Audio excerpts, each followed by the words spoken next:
Hello, welcome to another podcast with the Two Cents Show. So today our guest is very special. He has worked in Vancouver Police Department for over 25 years. And from last 10 years, he is also working with Kids Play Foundation as he's one of the founders there to help kids getting out of the drugs.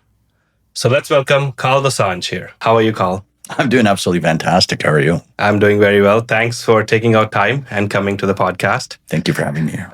So today we'll talk about a lot about your journey, about how you have spent a few years in Vancouver Police Department, Kids Play, as well as the latest incident that happened in Visaki, as well as a couple of other shooting incidents. So let's get to the point. How was your journey back in those days when you came to Canada? So I'm born here. Mhm. And so with respect to my journey, from a very young age, I was always about social advocacy, about standing up for those that don't have a voice. Very strong principles about that. And the reason why is because I come from a very traditional Sikh family. Both my parents are Amritdhari. Okay. And so dad gets up every morning at 4 a.m. to do his prayers. And so my entire life has been oriented in that direction. And so growing up, parents would always be telling me Guru Diya Sakya, meaning Guru stories. And those stories were always about bravery and courage and standing up for that don't have a voice and standing up against injustice. And so these principles were strongly ingrained in me from a But they're very so early connected age. to the religion, right? 100%. I mean, as growing up, you listen to stories of our warriors, Banda Singh Bahadur and Dasa Singh Ahluwalia, Baba Deep Singh. It really inspires you that if these men were capable of such greatness, that were willing to sacrifice themselves, especially Guru Gobind Singh and his Char Sahibzade, were willing to sacrifice themselves for a greater purpose, a greater cause, for the greater good, then we should follow that example. And so that became my ethos. And my psyche was completely built around that. And so I was always very strongly oriented and gravitating in that direction. And so, but I wanted to practice law. I had the grades for it. And so I had done tremendously well.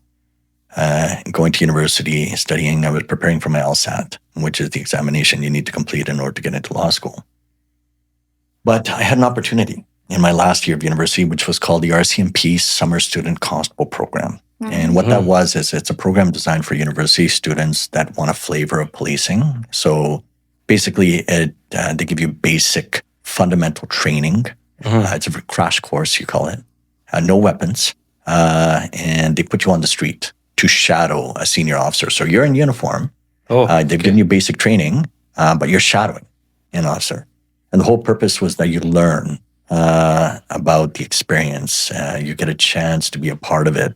And then you took that opportunity? Oh, 100%, yeah.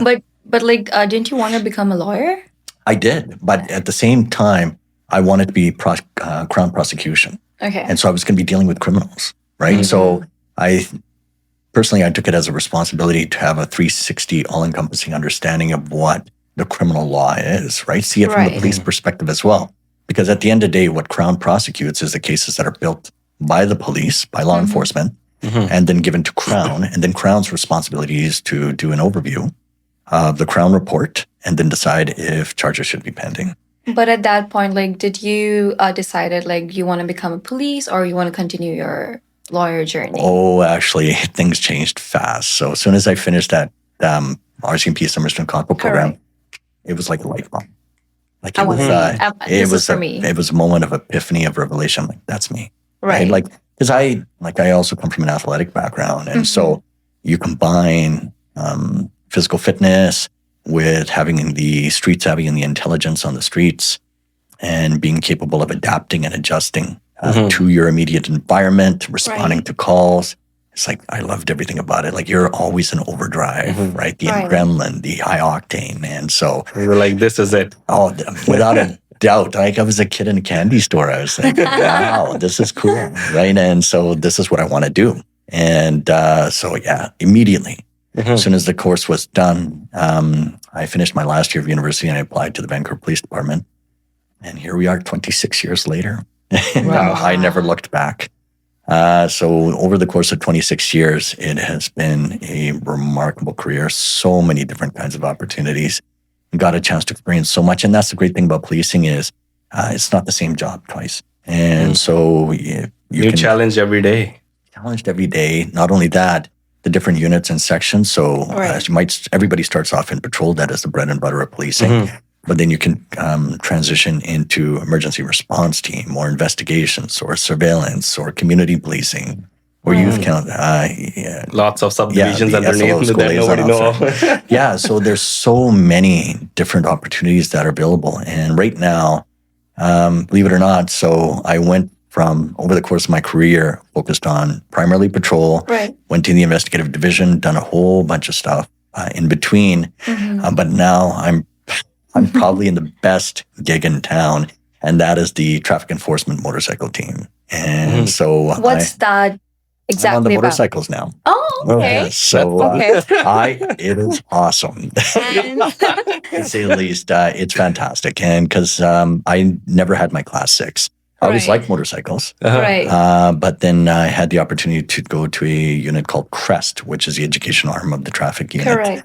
And so that's my niche, is educational awareness and talking about traffic safety with kids, but just more or less the educational experience with kids in vulnerable populations and marginalized segments of the community.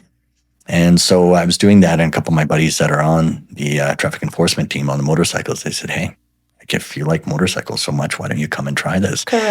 I was like, I don't know. It's a very powerful bike, 2,000 cc's for those that know, over 1,000-pound bike, and very difficult to learn to maneuver it. But I fell absolutely head over heels in love. But like when you started your journey, were your parents always supportive? Like, okay, you can go in policing, you can go in this career? Because as like a Punjabi parent, they are scared. Scared, yes, but more importantly, it's just I think in our community, there has always been this underlying perception that you should be pursuing academic pursuits or occupations which are high in status, right? Engineering, doctor, lawyer, and judge. So exactly. So they always pressure these kids to pursue those conventional, traditional lines of employment. And so for me, it was not about that. Like, it's just, hey, this is my life to live. Like, as in, I'm going to do what I'm passionate about. And there was one quote I read a long time ago. They said, if you love what you do, you'll never work another day in your life. And that was exactly true. Yeah, I mean, but it's true, right? It's just, if every single day you're going to work and you really love what you do, it doesn't feel like work. Correct. Right? Like so was it easier for you like to convince your parents, or did it take time? I think, especially back in those days. Oh yeah, it's my mom was still upset up until the point that I graduated. That's when all of a sudden, like, it's a proud mom. Right? Because it's not easy. Going through the police academy, it takes a lot out of you. And mom and dad both saw the hard work that went into it. And the amount of sacrifice and commitment and dedication. And they were proud of that. And so, like I said, when I put on my uniform and they saw that, you know what, at least I'm pursuing something that's noble, a noble profession where I want to serve the community. They were proud of that. For a good cause. For a good cause, absolutely. Was it easy back in those 2000s as a Sikh officer trying to help out? But at the same time, I think racism was also there quite a bit. The majority of the racism that I experienced was growing up. So you got to keep in mind, like, at a time when I was growing up, there was a lot of ignorance. Ignorance as in? Ignorance as in cultural ignorance. Because the thing is, it's just the multiculturalism that we see now has not always been the case, right? The level of diversification that we see within the community of different ethnicities coming together.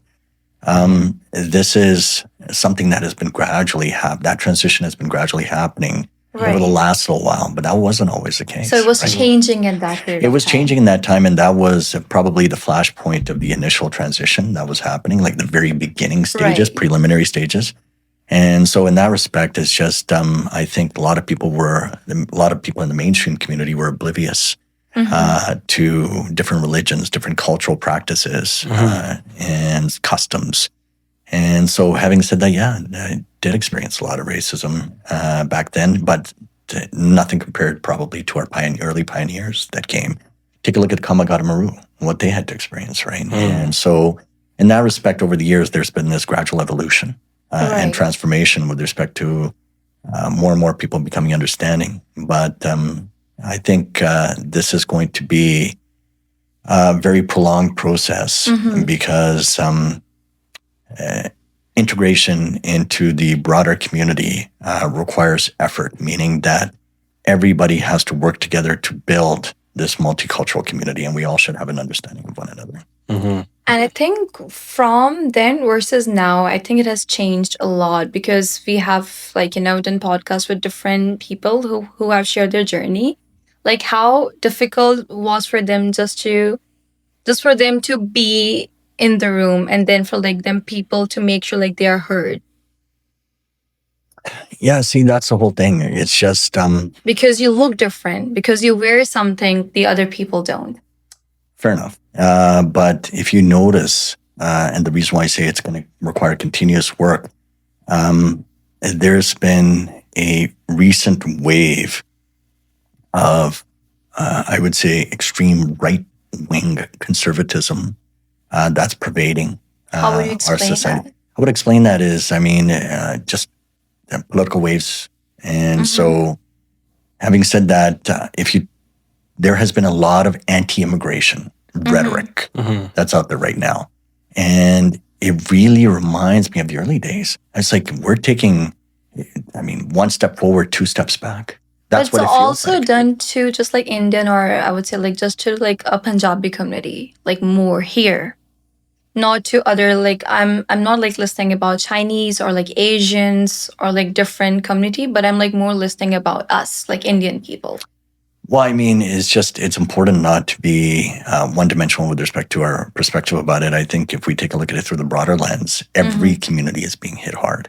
Because this right-wing conservatism is not just focused on one particular community. It feels that way, but it's hitting everybody equally. And when you have this anti-immigration rhetoric that's out there, they're basically capturing everybody in that. And so what the disturbing part is, they're basically, there's a lot of blame allocation that our current economic state or what's happening in our community, we should blame it on the immigrants. And I'm reading this and it's blowing my mind. Case in point, 6 months ago, I posted about one of our kids play volunteers in Calgary that became a sheriff. But he's a Sardat, has a turban, had immigrated from India, worked tremendously hard to obtain his post-secondary education credentials, volunteering, working his shift work. It's just, he did everything he was supposed to do in order to get on the job to become a sheriff. Nobody just handed it to him. You have to earn it. Yeah, True. he worked And he hard did. for it. Yeah. He worked very hard for it. He deserved it. And so finally he was bestowed with the honor of putting on that uniform. You will not believe the sheer hatred and number of comments I got on that post that had very strong racist underpinnings. It's like he should go back to his country. Nobody from India should be, or no immigrant should be allowed to put on a uniform here. This should be outlawed. It's just, I'm reading People all don't this. understand the hard work behind it. They just see their outcome. And it's also not that there are not so many, people who are different colors, work in the police services. There are, but why would he get it? Because he's still wearing turban? Yeah, that's exactly it. And more importantly than that, it's just he was an immigrant at one point, right? And so as far as some of these individuals, and keep in mind, these individuals are not a greater representation of the mainstream community. It's a small voice, but it's a very dangerous voice, right? Because it's influencing the other people as well at the Correct. same time on social media. It's a cancer. Yeah. Right? It's a cancer. spreading. It spreads, and it it becomes very toxic. Mhm. And it gradually seeps into the current of the community. And so that's the concerning part. And that's what they're looking for. They're looking to plant a seed, right? Into the Yeah, other yeah. people's heads so Heads. that these people go out of the country. Exactly. And they start putting pressure on politicians to change immigration laws and so forth. Mhm. And it's very disturbing because there's an uptick in recent assaults Mm. on members of the immigrant community. And so it's happening across Canada, actually happening across North America. From my Yeah. understanding, it's happening across the world. in Actually, Europe. yeah, I was listening to the happening news everywhere. back for Australia too. It's the same thing, back and forth anti-immigration rallies happening every single week now there.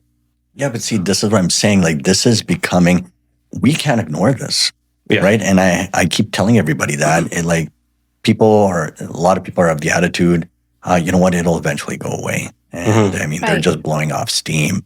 I don't see it that way. Yeah. I see it like this is It's growing. it's a powder keg, Yeah. right? It's But- like a stick of dynamite. Mm. But as you are, like dealing with the kids from the Kids Play Foundation, you be with them more often. So this incident we're talking about, the adults. But what about the kids? Are those kids also facing such things or not? Well, yeah, it's you take a look at Maybe it's like school bullying. Yeah. Are like kids getting bullied because of how they look or like from from where they are? well, no, not necessarily. It's just, I mean, bullying is bullying, and I don't see that there's a direct correlation between the two things with respect Because to at the the end of bullying. the day, like kids learn from their parents. For sure. And granted, like I said, there's been an uptick in assaults. These are young individuals that are engaged, that are the perpetrators in the assaults. And that's their thinking process that they've appropriated from different sources in the community or from their parents, that it's been taught down Right. that, you know what, these immigrants they should leave. And they should not be here, and they're less than human. And so attitudes like that. I think where the disturbing part is that when you have somebody like this individual that became a sheriff, he earned it, Yeah. right? And so having said that, nobody just handed him anything. And he was not part of some affirmative action program or this part of some inclusion clause where, you know what, he was just handed that. Nobody's handed anything. You gotta work for it. Correct. And so there's plenty, hundreds of immigrant students that are part of the Kids Play program across this nation that have aspirations of going to law enforcement, and it's working. A lot of them That's are great. getting in. They've gone incredible. in. They've gone into Calgary PD. They've gotten into RCMP. They've gone into other major departments Right. across Canada, but they earned it. Nobody handed it to them. Yeah. They one individual in particular, very proud of this guy. About 3 years ago, he approached me. He's an engineer by trade. Okay. He came in for his engineering degree. Mhm. No aspirations of becoming a police officer, but it ran in his bloodline because he was seva, giving back to the community was it was always part of his nature. Mhm. And in his family as well. And so he saw me in a coffee shop and he approached me. He goes, "Hey, I'm really inspired by the work that you do in the community." And I said, "You should come out sometime and volunteer." And he did. He took me up on that offer. He started coming out and he started volunteering. And today he's wearing a uniform. Amazing. I like really have this question when you come back home after like listening to like so that you have changed somebody's life, you're the inspiration for somebody. How does that feel to you? And not just one kid, since you're supporting so many kids, you have taken care of 100K plus kids. So how does that feel? Yeah, you got to keep in mind, like, I'm not going to take credit for anything that was their hard work. My job is a mentor, right? Is to show them a path, Right. right? Plant a seed like a teacher, Yeah. right? And so you show them a path. You mentor them, you guide them, Right. you teach them, because that was the whole premise behind Kids Play. It's like when I was working in the downtown east side as a beat patrol officer, I used to see a steady stream of kids that were coming into the open air drug market down there. And a lot of these kids came from poverty and dysfunctional households. And they had never been mentored.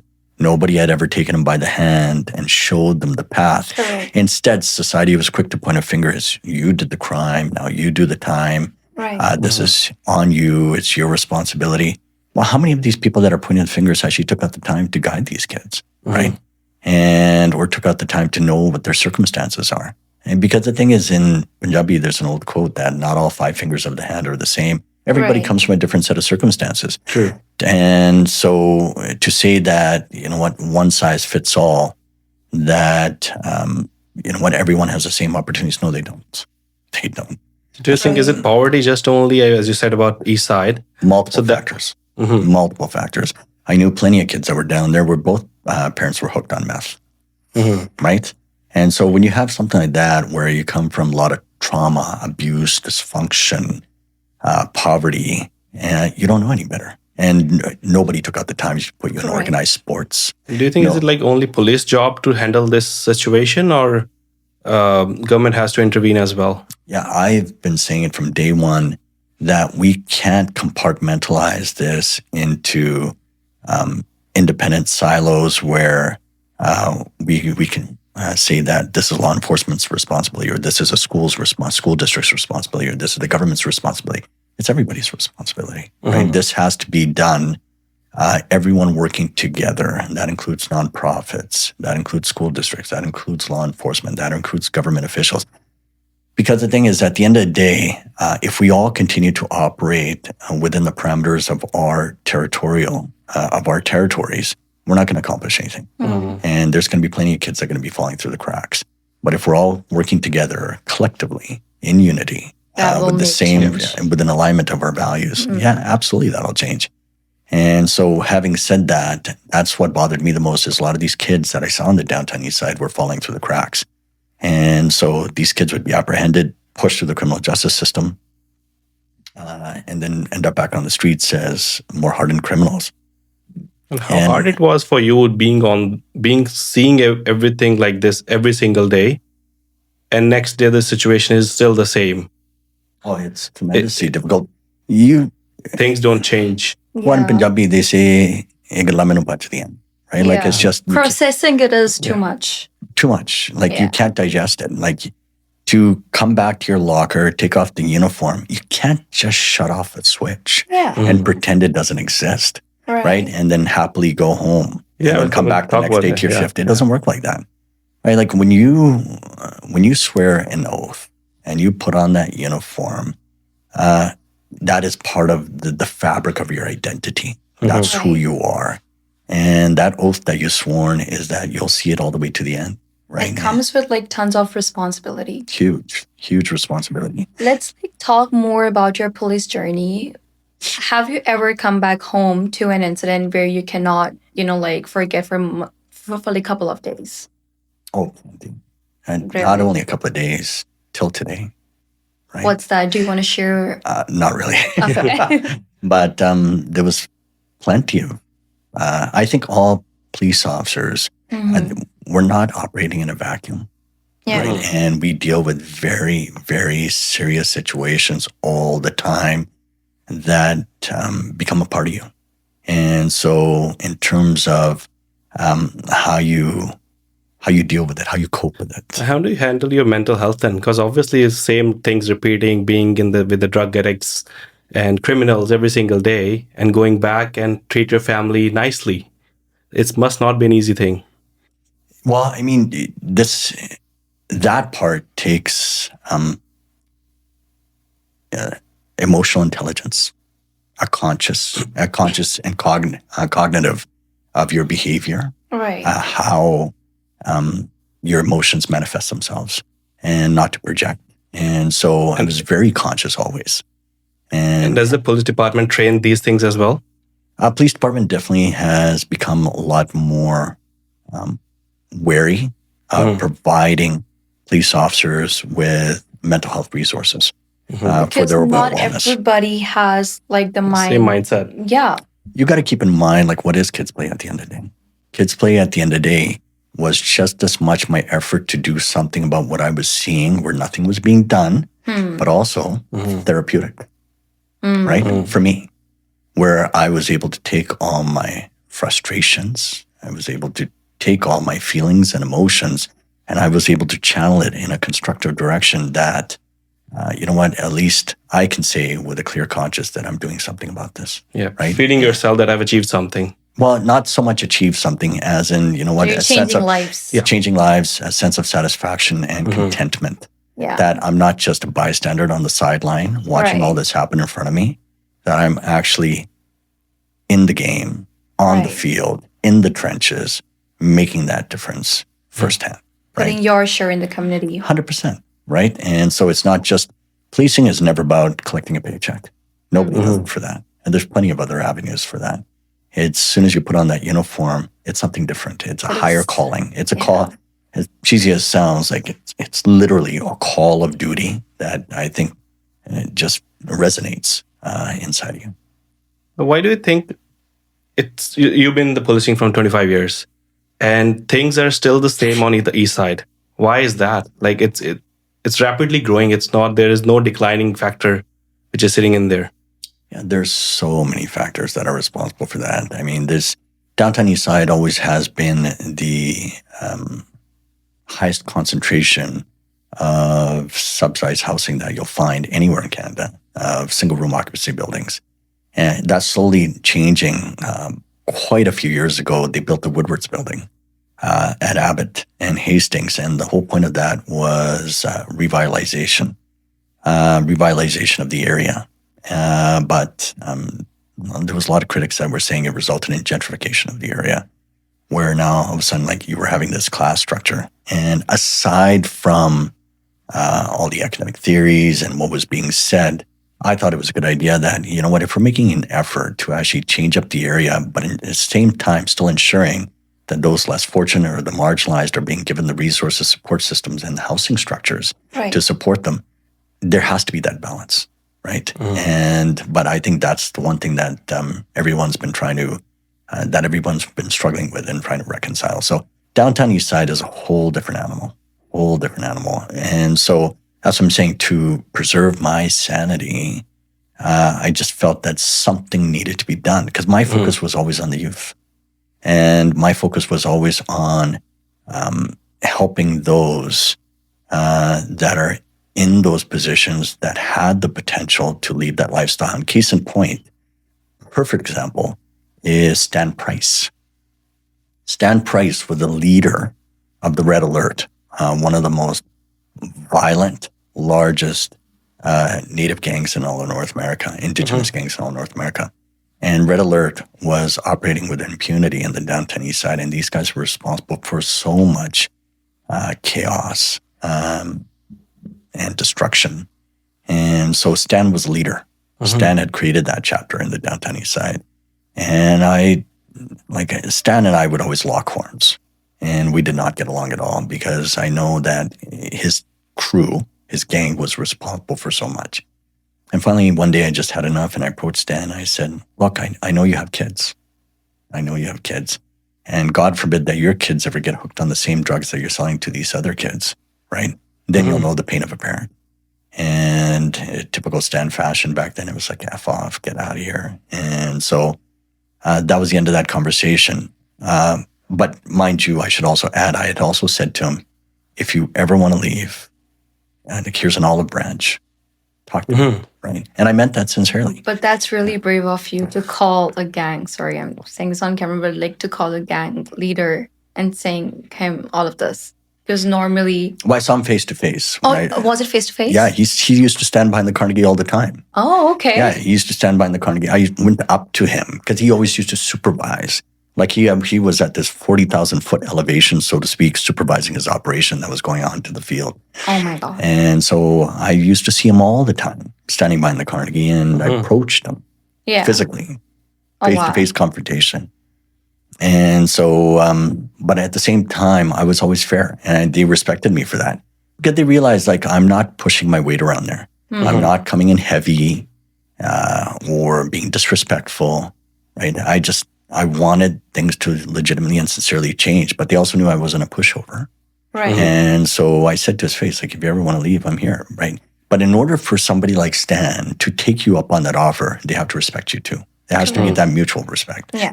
And so he did. 6 years later, after that conversation, he calls me out of the blue, gets my phone number from a couple of the other guys I had pulled out of that lifestyle. And he goes, you're right. He goes, my kid ended up ODing on the drugs that I was selling. And one of my own guys sold to my kid. And he said, I'm done. He goes, I want out. And you promised you'd help. So I did. So Stan is now completing his master's. And he's the manager of a recovery center on the island. Wow. That's insane. He's helped lots of people recover from drug addiction and Recovered substance from drug movie addiction. scene. Okay. recover from drug addiction and substance abuse. He's helped so many leave that behind and become productive citizens of society. How do you feel now about it? Proud of him. Yeah. I feel proud of him. But at the same time, like I told you before, it's his hard work, his achievement. I'm not here to take credit for anybody's hard work. All my role was to... I think it's all about mentorship, as you said before. Exactly. Give them the support services or give them the support systems that they need in order to succeed in life. And I've had plenty of these guys that left that lifestyle, said nobody gave us a chance before. Well, here's a chance. But like back then, how did gang life look like versus now? Like, what's the difference? Gangs are gangs, right? I mean, at the end of the day, you got to keep in mind, there's always going to be peaks and valleys. The latest post that I put out, I wanted to show a timeline, right? Because people say, oh, there's been so much violence recently. Well, not really. There's always been violence, right? Like it's just, but we forget, right? And there's extreme violence happens. People are killed, and all of a sudden the community's in shock, and everyone's like up in arms, like, what are we going to do about this? And everybody's making big speeches on stages, and then all of a sudden it dies down. Everybody forgets about it, and then it happens again. Do you think maybe because this is like people are saying it more because this is happening more in our community? Maybe we're just noticing it more because of media or coverage, right? And so, but the post that, alluding back to what I was saying, so the post that I put out, you take a look at Ron Dosanjh, Jimmy Dosanjh, Bindi Johal, all these guys, that was back in the early 90s. True. Right? Late 80s, early 90s. It was one after the next, like, and there was so much violence. And that was actually the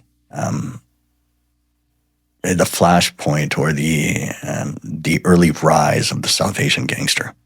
Those were the early days. And now it's obviously become a lot more entrenched, South Asian gang crime. But those were the early days when they first started out. And so then things slowed down, right? There was a whole bunch of people that were central to that narrative that were killed off. And then things slowed down. And then it picked back up again in the early 2000s. Things slowed down again, then picked up back again around 2012, 2013, 2014. Slowed down again, picked back up again. Then 2021, 2022, right? Point being is like, look at this. So there's a wave. Yeah, it's waves, right? Peaks and valleys, right? It's just things will happen. Somebody gets knocked off. All of a sudden there's a power vacuum.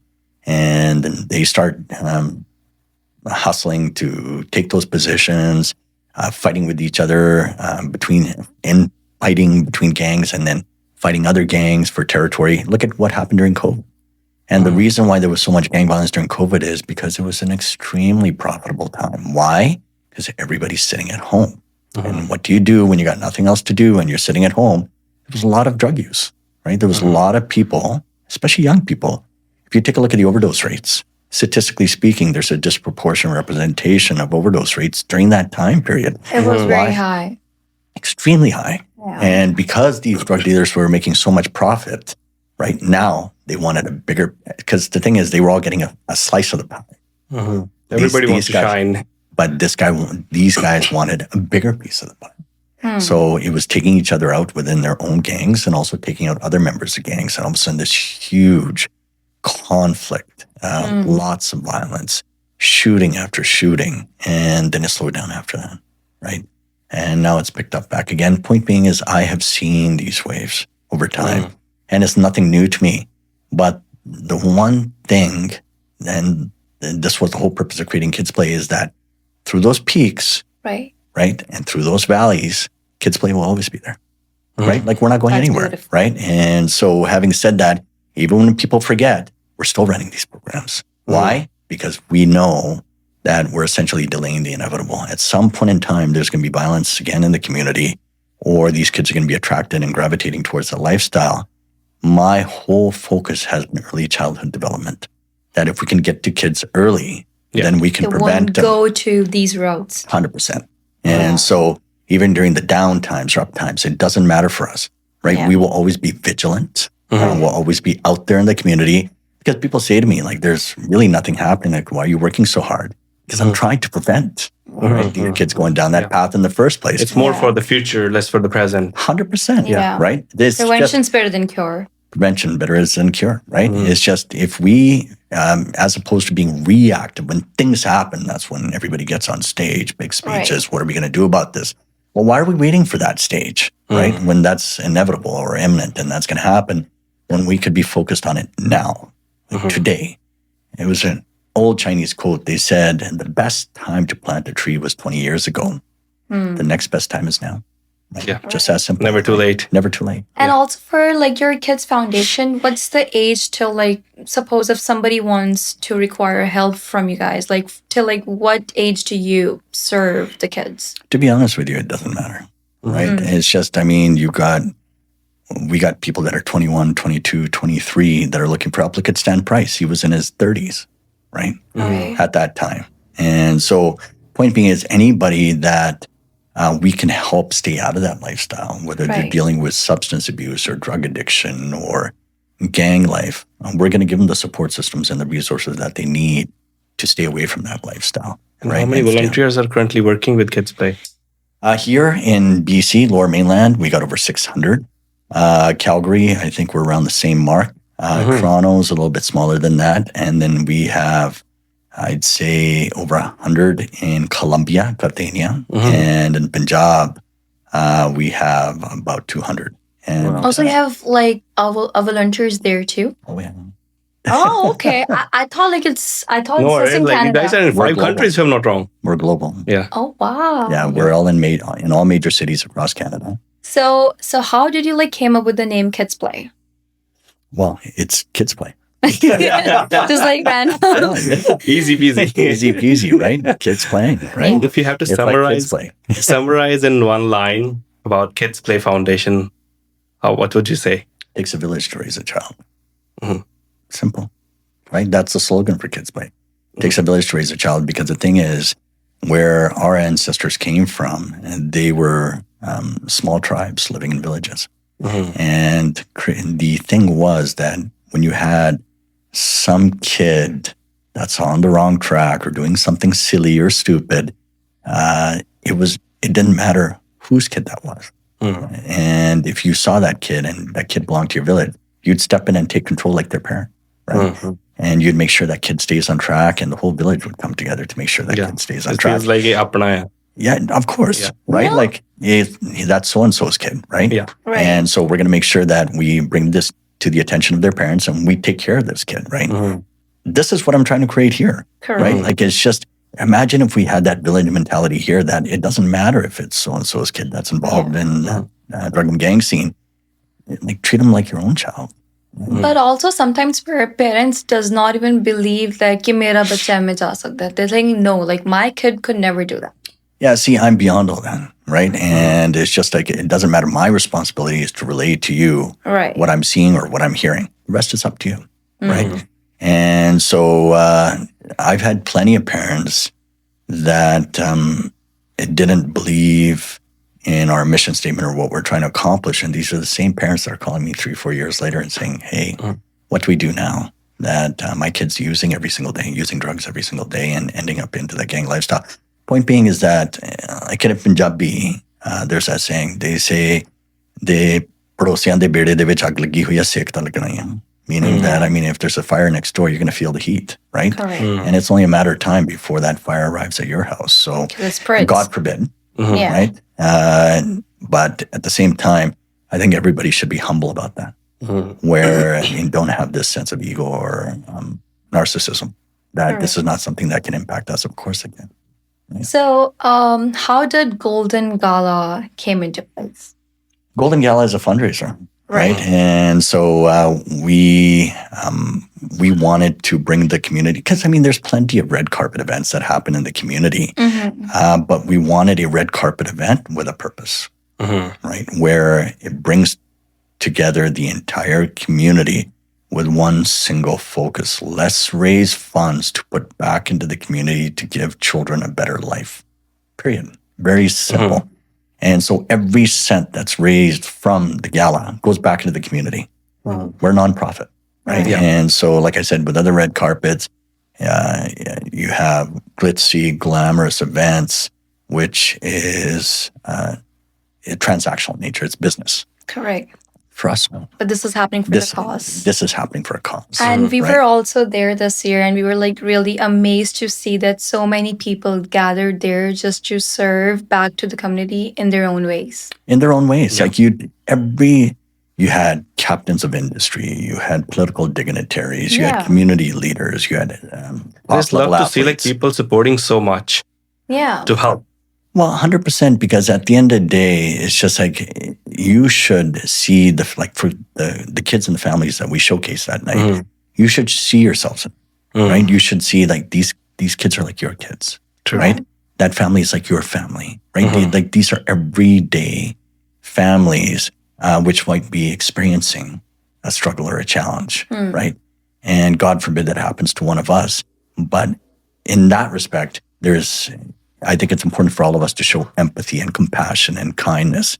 And that if we can help a family like that out, right, that's part of our community, then that's what you call a community. Right? When did you get time to serve your own family? We had Sandy as well back in those days here.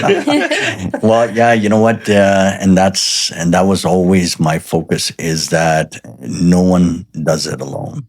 And so, God's good grace, like I'm proud to say that my kids, Sandy, everybody is involved with Kids Play, and they contributed in their own way.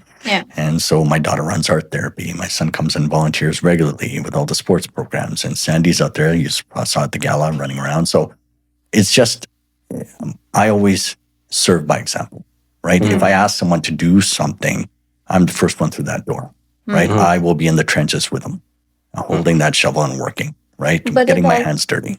But it's also really good to see like so many people in the city, or also like beyond that, have immense amount of trust in you, that they were there because of something you have started or like initiated, and throughout like you were helping the community and they were there to support you and also the Kids Play. Yeah, I think the biggest thing for people is he true to his word? And so in that respect, it's just as simple. 26 years of policing. Nobody completes 26 years of policing unless they're absolutely passionate about what they're doing. 11 years for Kids Play, right? And they see me... Started in 2015? 2015. And if they go back into... I'm a strong proponent of social media, because the thing is, it showcases what we do. I want everybody to see what we do. Right? This is where your money is going. Correct. Week after week after week after week after week after week, like nonstop, we're running one program after the next, after the next, after the next. Point being, they can see that's consistency, right? That this guy's nonstop, he's completely dedicated to the cause, and he has devoted and committed himself 100% to this purpose, right? It's one thing if I had been running it for a couple of months or a year. That's not a side gig for you. It's not a side gig. Like this is a part of me. It's part of my identity. Like this is who I am. It comes from the heart. And it's good to see your family has also accepted it the way you are and what you're doing, and giving back to the community at the same time. Yeah, man. I mean, it goes back to what I was saying earlier, that... Because to be honest, it's not easy. Like your wife needs time. Your kids needs time. And you being occupied whole day with things. Yeah, but they appreciate, and they understand that it's bigger than all of us. True. Right? It's not just about one person. It's bigger than all of us. It's not about me. It's a bigger mission. Yeah, it's not about them. Like this is a mission, right? For all of us, that we all have a purpose to serve, right? And if I'm in the trenches and I'm working hard, they can see that, right? That they can see that he's 100% committed, and that inspires them to want to do seva as well and give back, right? So what separates us from animals if we were only about ourselves, right? We were only about our personal satisfaction or our privilege and pleasure, and that's all we thought about is how can I make my life easier, forget about everybody else. There's plenty of people that think like that. Can you I'm say, not that guy. Can you say by now that you have found the purpose of your life? I found it a long time ago. I don't want to I say. found it a long time ago. I think as soon as even before I put on that uniform, like I said, it was a call of duty. And so actually, to be honest with you, the journey started a long time ago. A couple of the incidents that happened in my life that motivated me along the way, one in particular that I'll share with you, is I was a volunteer at the North Delta Community Policing Center right before I got into policing. And I remember sitting at a volunteer appreciation banquet. And I was Sardaar back then, so I had a turban. And I remember about 3 tables down, there was a very elderly white gentleman with a cane that was sitting there. But he kept looking at me the entire night. And like literally staring at me the entire night. And it was very uncomfortable, very awkward. And so I just thought, you know what, it's probably racist attitude. And so I let it go. I didn't think anything of it. I didn't know what his reasons were, to be honest. And towards the end of the night, as the festivities are coming to a close and wrapping up, the guys at my table, they're like, hey, we're going to go get dessert. Do you want some? I'm just like, no, I'm good. So everybody gets up, they leave, and I'm left all alone sitting there at the table. He sees his opportunity. The elderly white gentleman does. He gets up with his cane and he walks over to my table, grabbing chairs along the way as he's trying to find his balance. And slowly hobbles in his age to my table, grabs my hand. It's a hard story for me to tell because he starts crying. And I just thought, what's going on here? And so I just let him be. And obviously, he was dealing with something emotional. And so I just, I gave him a moment. And before I could say anything, he says to me, he goes, I was just a young kid during World War II. And he said, we were part of the Canadian contingency for radio signals that had been sent over to Burma as part of the Allied response. And he goes, we were part of the British Allied response that had been sent to Burma in preparation for the Japanese coming through, because the Japanese came through Burma. And during World War II. And so he said, we were young kids given basic combat training. It was a suicide mission. We were supposed to send radio signals once we arrived in Burma if the Japanese came through. And he said we were set up there, and he goes, overnight, a battalion of 6 came to protect us. He said, we couldn't talk their language. They couldn't speak ours. We didn't understand one another, but we both knew what we had to do, right? And he goes, the Japanese did come, and there was a firefight.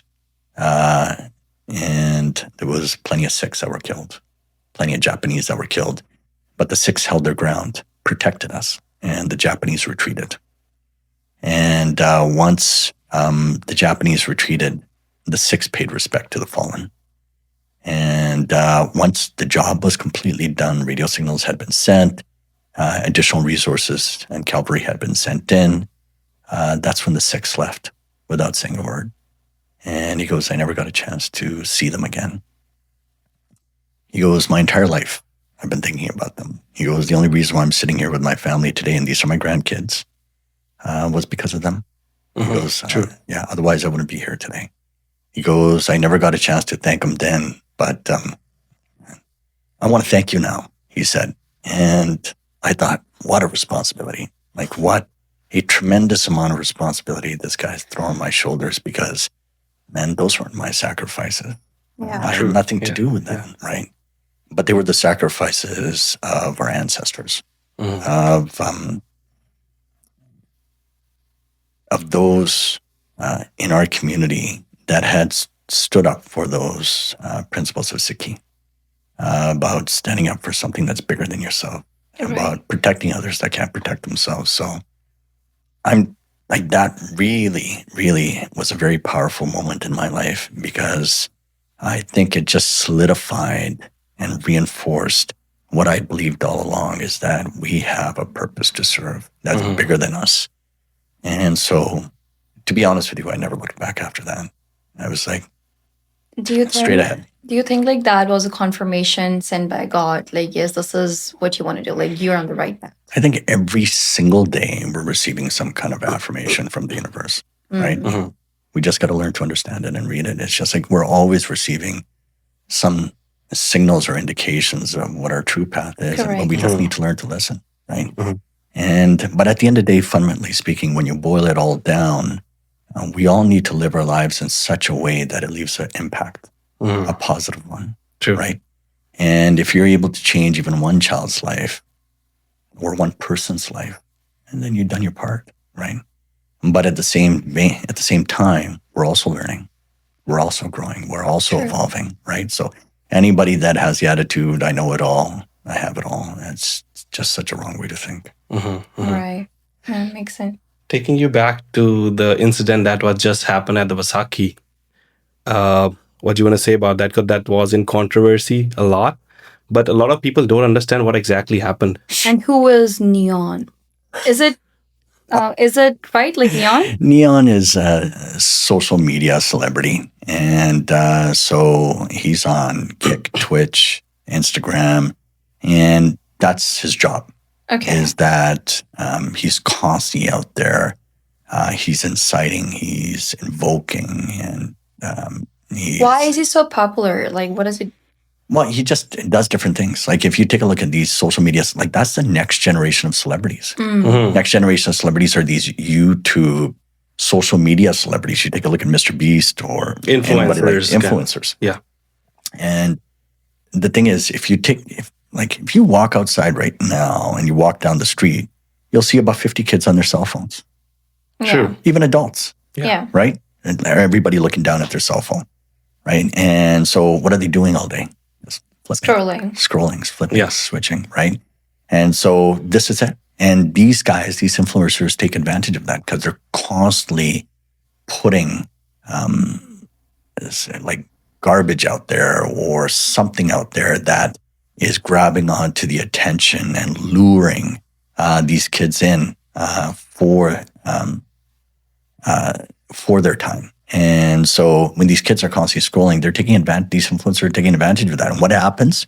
The more followings they get, the more views they get, the more marketing they're doing, the more sponsorship, promotions, the more money they make, right? So at the end of the day, all these kids or the ones that are going through their media accounts, it's transactional in nature, right? For these influencers, they're making money off these kids, right? Whereas they're feeding these kids mental garbage. And so with Neon out there, was he there to actually attend the event or just for views? He was there, both. Yeah. Both, right? And so having said that, I think when kids became aware that he was there, it was a flash mob. All of a sudden now it incited this huge reaction from the next generation of kids that were on their phones. Oh, Neon's here. And they start running, sprinting, right? Pushing, shoving to get to where he is. And when you have this massive concentration of kids that are trying to fight their way to get to Neon, bad things are happening along the way. Little kids are being pushed down, right? The elderly people are being pushed out of the way. Like, this is a family event, right? And when stuff like that's happening, there was the fear that something could potentially happen. And I've been a part of 2 riots at work where I've seen bad things happen, and I've seen how they gradually unfold and what the inciting factors are. And I recognize it for what it is. And I could see that sooner or later, it was inevitable that somebody might get hurt. Right. And so, did somebody informed you, or how did you got to know? He came to the kids' play tent. Oh, was it okay? No way. Yeah. And so that's when I was having this, apparently somebody caught me having that conversation with him saying, hey, you know what, you guys can't do this, right? Like, if somebody's going to get hurt, please be more aware of your surroundings, right? Correct. And that was a clip that went viral. Yeah. And so I didn't even know somebody was filming that. But point being is that like I just said what was on my mind, and that's it. So at the end of the day, everything worked out. Everybody went home safe, and that's the important thing. But yeah, it just goes to show that we always got to be vigilant and situationally aware of our environment. That's Especially in such a big event. especially at such a big event. Another incident got onto news where the kids got shot in Surrey, I believe, right? How do you know those? A 16 and an 18-year-old. Yeah, the 18-year-old was part of our Kids Play program. And so his mom had called me about 2.5, 3 years ago saying, the mom's a single parent. And the mom had called me saying, hey, I believe he's heading down the wrong path. He's being influenced by the wrong people. And I can see his behavior changing, and I'm scared he's going to get deep into the lifestyle. So if you guys can step in and intervene and show him the path, we would really appreciate it. I would really appreciate it, she said. And so, of course, that's what we do. And so I basically just grabbed onto the kid, grabbed on as in, like, we took him, we brought him into the fold of our organization, started getting him to come out to events regularly, engaging him, building that rapport, that connection, establishing that communication bridge. And so we were doing all the right things with him. And it was changing him. Right. You could see a gradual change in his behavior, where you could see his mentality, his attitude, his behavior, everything shifting to something positive. Where he even said to me, he goes, Kal, I someday want to be like you and put on a uniform and become a police officer. Wow. So that's absolutely fantastic, right? Yeah. And I'm going to do everything within my power to help you do that. And so he was coming out and tutoring kids, part of our Growing Minds program. And one of the girls that he tutored, he prepared her for a spelling bee. She was only 10 years old at that time, I believe, 9 years old. Prepared for a spelling bee. And he spent 3 weeks studying with her. Oh, wow. And she went into the competition. She killed it. She did tremendously well. She comes out of the competition. The first person she hugs was him. And she goes, thank you for that. And that's where it showed me that he was capable of really changing somebody's life. But it was also reciprocal for him. It was mutual for him because it also changed him at the same time. Right. That he saw himself as a mentor, as somebody that can have that social impact. And I think it really reinforced to him that he's capable of greatness, right? And that's what I wanted for him. And He was shaping into a better person. he was shaping up into a better person, a stronger character. Right. And so, but the thing is, those other guys were watching too, right? That they could see that, you know what, we don't want to lose somebody like him that could be a powerful force for those guys too. A powerful force as in, like, he can take a commanding presence on the streets, right? Run drug lines, do what he needs to do to further their criminal enterprise. They could see that in him. And they Like a leadership qualities. and they held on to him like that. So I'm holding from one side and they're holding from the other. And there's that constant tug of war. And, but I'm sure that they were offering him some cash incentives and some financial incentives, and you can't compete with that. Like when on one side, you have somebody like me and other members of the organization that are telling him, hey, we'll take care of your education. We'll give you the resources you need to succeed in life, but you're going to have to work hard and you're going to have to earn it. Versus those guys are saying, you know what, just do this for us and here's some easy cash. You can go help out. It'll help you financially. And how do you compete with that? So yeah, it was a big loss for me, a big loss for the entire organization. He was a tremendous human being. He had a kind heart. And to see him on the day of the funeral was extremely, extremely difficult. So, It's not easy, especially when you have seen the person changing and establishing himself and then watching this all. absolutely. Like when you can see the light at the end of the tunnel and you feel like you're there, right? That there's the finish line, that you're almost there, right? That you're going to get him to cross the finish line and he's going to have a successful life. He's going to help out his mom. He's going to do great. And then this happens. Everything comes crashing down and burning. So that's what hurts the most. So what I'm getting from here is, like, once you get into such things, it is hard for you to get out of this kind of community. Yes and no. Yes and no. Yes, as in like it can be hard, but no, as in like if you have strong support systems in place that are ready to help you, it's on you, right? Take a look at Stan. Stan was probably, if you guys met Stan here right now, he's a towering presence. He's what, 6'5", 300 pounds. And he comes from a fighting background, like this powerful wrecking ball force. There's nobody in the world that could have changed him if he didn't want it. But also, like, there is an age difference there. But he was lucky enough to get there. Yeah. Right? He was lucky enough that the way the universe conspired and that he was given an opportunity that he actually had a moment to learn from his mistakes. Right? That's also a privilege that you're able, not that you have the gets that. time to learn from your experiences and mistakes and bring change. Right. True. Not everybody gets it. And so obviously with the 18-year-old, it was, he didn't have much time. It's really sad to hear when like such young kids, you know, like get involved and then they lose their life. And for their parents, like, what's next? Like, it's gone. It's gone. If you have to conclude about Kids Play, where do you see it in the next 10 years? We will be in more major cities. And you got to keep in mind, what is Kids Play at the end of the day? It's not like a franchise. It's a concept, right? It's an idea. It's an ideology. It's a philosophy, right? Anybody can carry it on, right? And so having said that, I don't need to supervise or monitor any of our other chapters. They run it themselves because they understand their responsibilities, right? And they're accountable to themselves and to the community and to the public, right? And so in that respect, it's an idea. And so it's catching on because what it is at the end of the day is that we're predicated on two principles.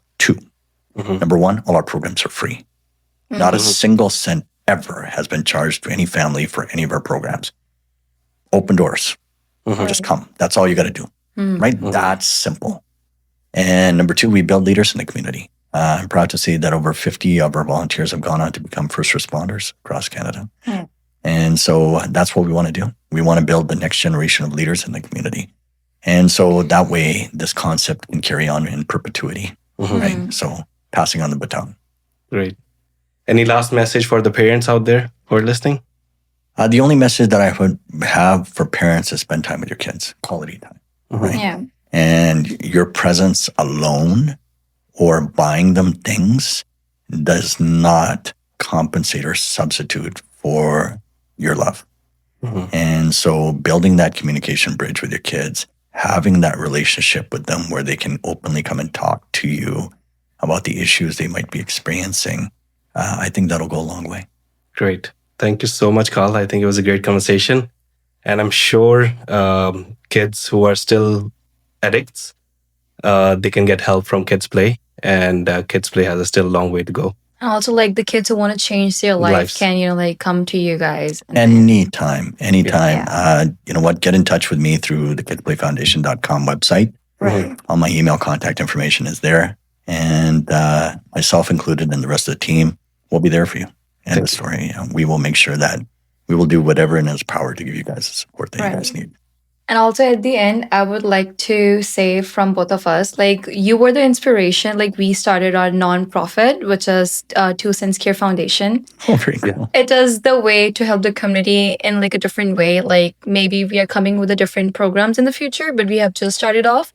But we are trying to give back to the community in our own ways. But yeah, you were our inspiration there. Yeah. And that's the whole purpose. No, Right? exactly. Have Yes. kids And play. Sandy We're doing the- came to us and she mentioned about Kids Play because we didn't know before that. Yeah. And we thought, okay, we have to do something as well. Yeah. Yeah, and this is exactly the premise behind why I created an organization like this. It's supposed to be inspirational. Correct. Inspire others to also want to give back, right? And so I think that's absolutely fantastic what you guys are doing. Yeah, Full because blessings. no monetary value can actually compete with the happiness you see coming through the other person where you have inputted something. My God, that's It is beyond that. that is the feeling that I live for. Yeah. Really, is because when you're able to make that change in somebody's life and you see that they have found happiness or satisfaction it gives you a different kind of contentment. Right. It gives you a different kind of satisfaction, right? And no, you cannot put a price tag on it. Yeah. So, Awesome. Awesome. Thank you. Thank you so much, Kal. We'll Right. see you next time. Absolutely Till will. then, thank you so much. Good luck.